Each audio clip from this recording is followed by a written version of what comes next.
Hi Leo, welcome to your reading. So we're going to talk about your situation for the next month, July 1 to 15, 2025. So let's go ahead and take a look at your situation. Ano ang mga paparating kay Leo this coming July 1 to 15, 2025.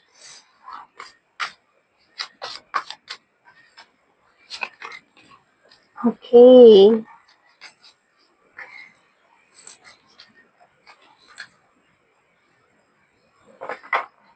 All right.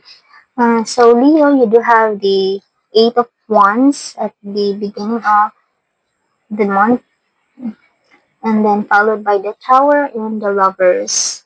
So the Eight of Wands symbolizes a fast moving, um, might be love or a quick progress of something. So you might be dealing with a situation or a job situation na kailangan madaliin dahil malapit na ang deadline, parang ganun. Or this could mean there's someone na I mean, hindi na, bakit nangaakit na iisip ko? Nangaakit ba? Nanliligaw. Ganun. Parang may nanliligaw sa inyo and they are very, hindi naman masyadong, ah, hindi naman kayo masyadong nagdadal. Na, hindi naman kayo masyadong, ah, dinadali. I mean, ano bang Tagalog niya? Hindi niyo masyadong binibilisan yung mga desisyon niyo sa buhay, but the other person that is coming in your way, yung nangliligaw sa inyo, parang medyo may pagkainitin, ganun. Kaya they are pursuing you, pressure, something like that, but in a good way naman, ganun. So, at the second week of July, you do have the Tower. The Tower indicates a relationship, a breakup, something, a foundation that is parang natutumba siya, parang ganun, nasisira yung relationship. So, parang yung basa ko dito is because the other person na parang nangliligaw sa inyo, if this is going to be your love life, then parang na ano kayo na na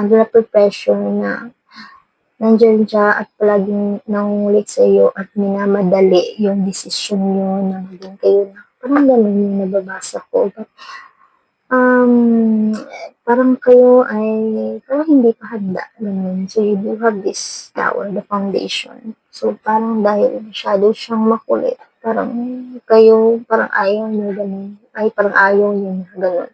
This could also mean a job loss.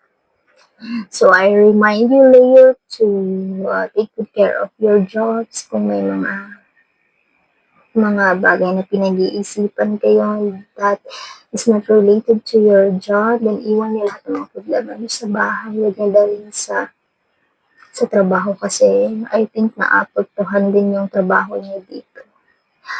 So, at the end of the 15, July 15, we do have the Lovers card. So maybe there's a connection going on. So maybe this person would understand more regarding your decision, and there's a reconciliation after this tower, after this situation na parang magpapayanig sa pagsasama nyo.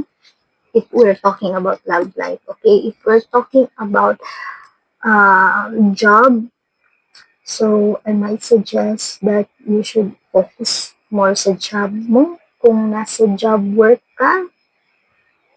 But hindi natin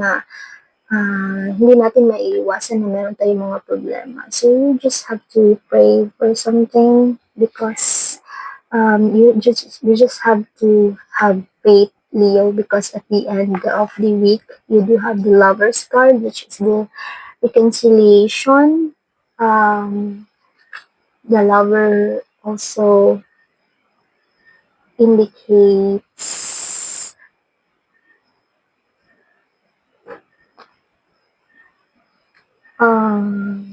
an important choice that you're going to make. There's going to be a partnership. So this is the decision that you're going to make with the use of your heart. Maybe. So there's probably a balanced finances when it comes sa kaperahan. Okay lang naman.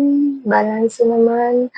Merong nag-share ng kanilang opportunity para sa inyo para matulungan kayo sa kung ano mang problema na dinadanas sa situation na ito. Okay, Leo? So, I have here the Mystic Forest Oracle cards to help you, to guide you in your situation. So, Angel, what's your guidance for Leo this coming July 1 to 15, 2025?